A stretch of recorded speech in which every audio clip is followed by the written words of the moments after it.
Olha, começa a valer hoje o novo visto para brasileiros buscarem trabalho em Portugal de forma legal. Com o documento, quem quiser se mudar para Portugal terá 120 dias para encontrar um emprego e dar entrada no pedido de residência. Haverá possibilidade de prorrogação por mais 60 dias. Se o estrangeiro não for contratado nesse tempo, deve deixar o país. O visto pode ser solicitado nas representações consulares de Portugal. Em grave crise de mão de obra, Portugal precisa de mais trabalhadores em áreas como turismo e em restaurantes. Diversos setores da economia haviam cobrado do governo mais facilidade para a contratação de estrangeiros. E exatamente sobre esse assunto que eu vou conversar com alguém que está debruçada sobre esse trabalho já há muito tempo, né? Facilitando, ou não facilitando, mas auxiliando brasileiros que possam ter a cidadania portuguesa, exatamente. E agora, nesse momento, vai trazer mais detalhes para a gente de como conseguir toda essa documentação. Luciane Tomé, advogada luso-brasileira, especializada em dupla nacionalidade e processo imigratório. Luciane, muito boa, doutora, muito boa tarde. A senhora, tudo bem? Tudo bem, Nelson. Então, vamos lá, doutora.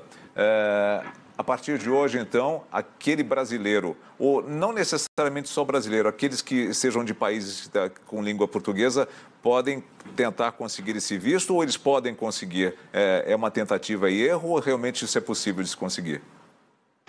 Olá, Nelson. Graças a Deus, principalmente essa publicação aconteceu ontem, né? Começa a vigorar a partir de hoje e com isso vai dar oportunidade das pessoas irem para trabalhar em Portugal de forma legal.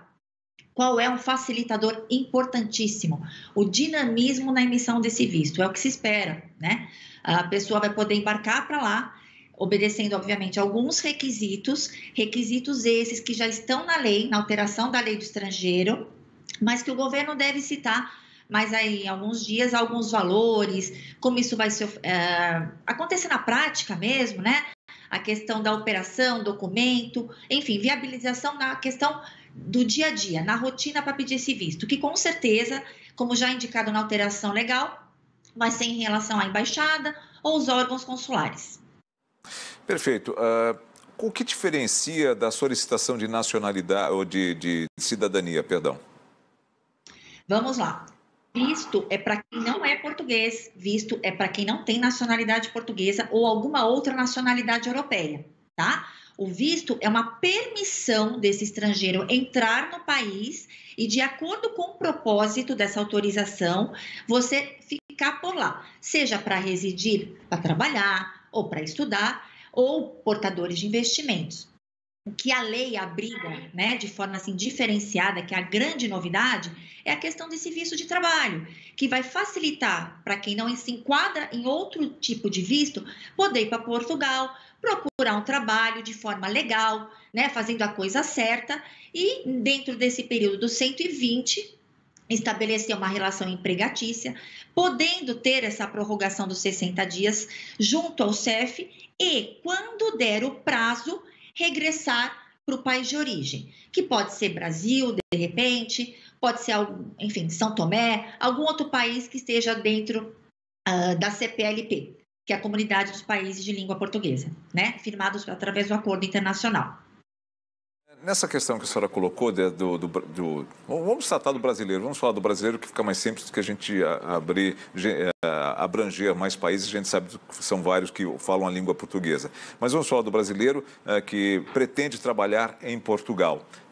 Ele pode hoje comprar a sua passagem ou primeiro ele tem que ir até um consulado, por exemplo, aqui em São Paulo, consulado que fica na Rua Canadá ou então no Rio de Janeiro, ele tem que buscar esses locais ou ele tem que buscar um profissional para lhe auxiliar? A pessoa vai poder fazer isso por ela mesma, tá? Ou através de um escritório que detenha conhecimento do assunto. É o que a gente fala, um profissional bem referenciado ajuda totalmente no processo de mudança de país. Então, ela vai verificar os requisitos que vão ser apresentados junto ao site do consulado ou da embaixada, qual é o documento que vai ter que juntar, qual é a apresentação da passagem, a questão da subsistência, porque você tem que comprovar que você tem, né, um valor X para se manter no país enquanto você não acha um emprego, a passagem de ida e de volta, atestados de antecedentes, possivelmente. Então, esse rol documental vai estar apresentado junto ao site do consulado. O consulado hoje delega para uma empresa contratada para fazer essa operação, mas toda a disposição, toda a responsabilidade, de acordo com a alteração legislativa, é feita através da embaixada e do consulado. Doutora, hoje, por exemplo, no caso de uma cidadania, uma cidadania portuguesa, por exemplo, leva-se em torno de uns 6 meses a 1 ano, né? No caso do visto, esse processo será mais rápido? Então, o processo de nacionalidade, ele requer toda uma tramitação junto à conservatória em Portugal, né? Ou através dos registros centrais, quando são processos específicos, como cônjuges, netos, sefarditas, ou em outras conservatórias de Portugal do Registro Civil, como filhos de portugueses. Porém, o processo de visto, ele tem um intuito, nesse sentido da alteração legislativa, de ser algo mais dinâmico, tá? E a partir disso, a pessoa poder embarcar para Portugal, que hoje a expectativa é de 90 dias, isso disponibilizado através do site da VFS, que é a empresa responsável por fazer isso para o consulado de Portugal. Porém, a expectativa, repito, em relação ao visto de trabalho, esse novo visto, essa nova forma de você ir legalmente para Portugal procurar emprego, é de se tornar um pouco mais rápida. Por quê? Automaticamente, quando você entrar com o pedido, você vai ter a possibilidade de, com a concessão dele, de já ter o NIF, que é o número de identificação fiscal, que é como se fosse o nosso CPF, já apresentado para você. Você já vai ser o titular dessa informação, do número também da segurança social e todos aqueles que vão permitir que você depois resida em Portugal naquele período da concessão do visto como um residente devidamente legalizado. A questão do processo, Nelson, está demorando mais um pouquinho, do processo de nacionalidade. Hoje a gente tem processos como o dos netos, que estão demorando até 2 anos e meio, pela alta demanda, pelo fluxo intenso de interessados em obter a nacionalidade portuguesa. Para filhos, essa questão é um pouco menor, de acordo com a conservatória que você venha a trabalhar, né, esse procedimento. Pode ser que leve até de 8 meses, até 10 meses, depende de cada um. Menor, por exemplo, tem prioridade. Então, a gente tem essas questões que são particulares para cada cenário.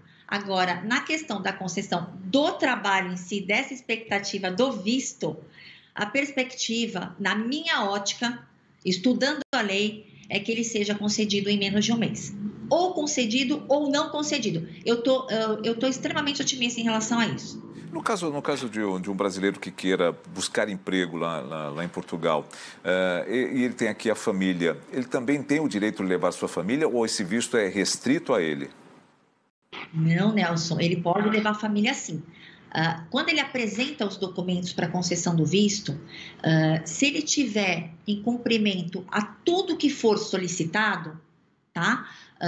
Vai ser expedido. Automaticamente vai ser permitido ele pedir o reagrupamento familiar também, tá? Então vai ser algo muito mais dinâmico se comparado ao modelo atual hoje, tá? Então a proposta é de tornar isso um pouco mais rápido, mais célere, para que ele possa ir para Portugal, também com a família, devidamente legalizado e buscar a sua oportunidade de trabalho na terrinha.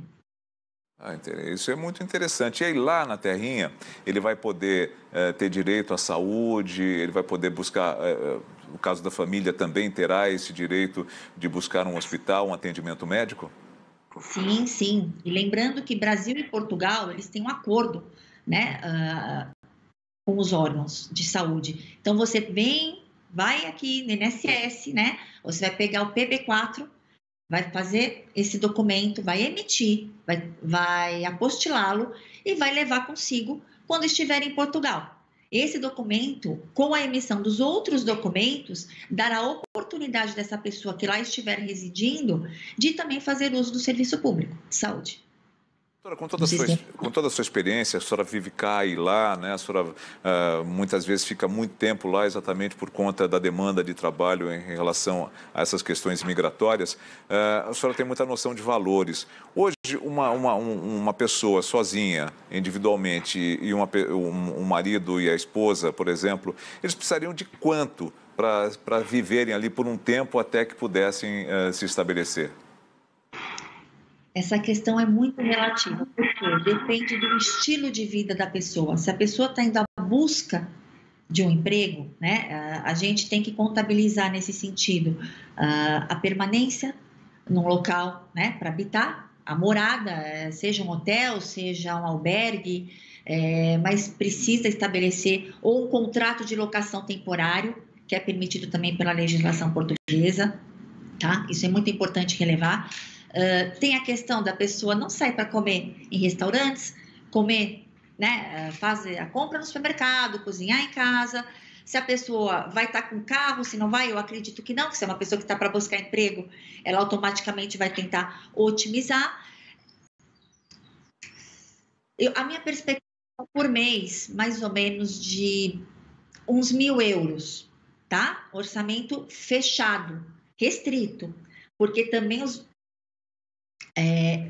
realmente assim, os arrendamentos, como nós chamamos por lá, né, as locações, elas subiram um pouco. Então, o interessante seria isso acontecer não na própria metrópole, não nas principais cidades, né? Essa locação teria que se dar nos arredores, para facilitar esse procedimento enquanto a pessoa não conseguisse emprego. Essa estimativa de 1.000 euros é uma conta rápida que eu fiz, com moradia, com supermercado, eventualmente com remédio básico, né? Enfim, uma gripe, alguma coisa, uma constipação, como chamamos por lá, com a parte assim, bem realmente do dia a dia, sem nenhum tipo de luxo ou algo específico.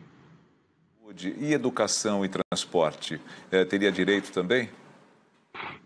Sim, o transporte, hoje lá em Portugal, né, é bem servido, principalmente, eu estou falando em Lisboa, Porto, a questão dos comboios. Eu não estou ouvindo, desculpa. Eu digo assim, porque aqui no Brasil algumas coisas podem até ser gratuitas, né? Educação pode ser gratuita por aqui. Lá a educação é gratuita e essas pessoas poderiam ter direito a colocar seus filhos para estudar em escolas públicas? Sim, sim. O ensino público em Portugal é muito valorizado. Tem também, obviamente, a parte privada, mas o público atende uma demanda muito, muito boa, tá? Nós temos clientes, nós temos amigos que colocaram realmente os filhos, pessoas de classe média, colocaram os filhos em escolas do governo e estão completamente felizes com a situação. O atendimento, a expectativa é bem maior se comparada ao Brasil. Em relação também ao sistema de transporte, respondendo para você, ele atende, porque Portugal é um país pequeno, né? E dentro do que ele tem hoje de estrutura, em termos de comboio, né, em termos de metro, que lá não se fala metrô, se fala metro, atende regularmente, atende bem sim.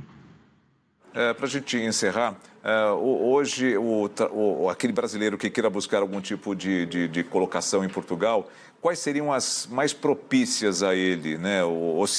Se ele tiver uma formação aqui, for um engenheiro, for um médico, ele também teria essa facilidade lá? Ou seriam aqueles mais trabalhadores braçais?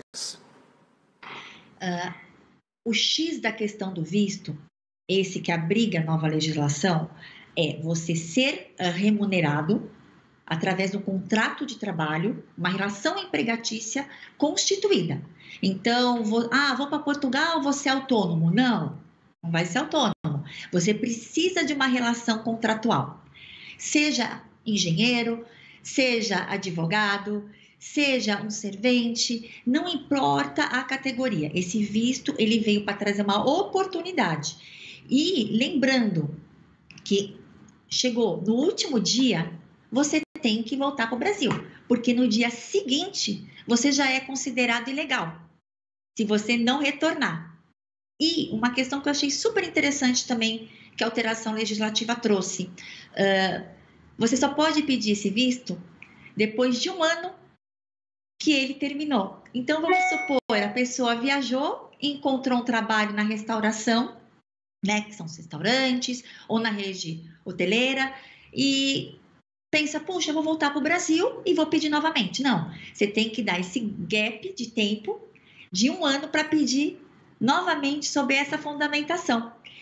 E, Nelson, uma questão que eu achei super relevante também agora acrescentar para você, que eu soube um pouquinho antes da gente conversar, através do diretor comercial da rede de Dom Pedro Hotel, lá em Portugal, que é uma rede que tem os dados bem certinhos, que agora em 2022, o turismo aumentou em relação a 2019, 200%. É super exponencial, são dados da categoria hoteleira, né? E em relação a 2021, aumentou 20%. Então, ou seja, a demanda está maior e a necessidade de novos trabalhadores maior ainda.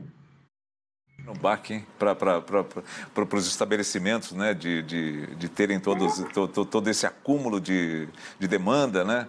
E pouca oferta de trabalho. Então, brasileiro, está aí uma boa oportunidade para você, para um país que respeita o cidadão, para um país que, não que aqui não respeite, nada disso, mas é que, óbvio que perrengues existem, né? Mas você vai para um país que está muito bem informado. Doutora Luciane Tomé, muito obrigado por nos atender aqui. Eu acho que nós vamos nos falar ainda algumas outras vezes, porque até para explicar mais à frente, né, o processo de pessoas que já foram, como é que conseguiram, enfim, é um assunto que vai render bastante ainda. Sem dúvida, eu agradeço a oportunidade e fico sempre à disposição. Um abraço à senhora e continue fazendo esse bom trabalho. Obrigada, Nel. Até logo.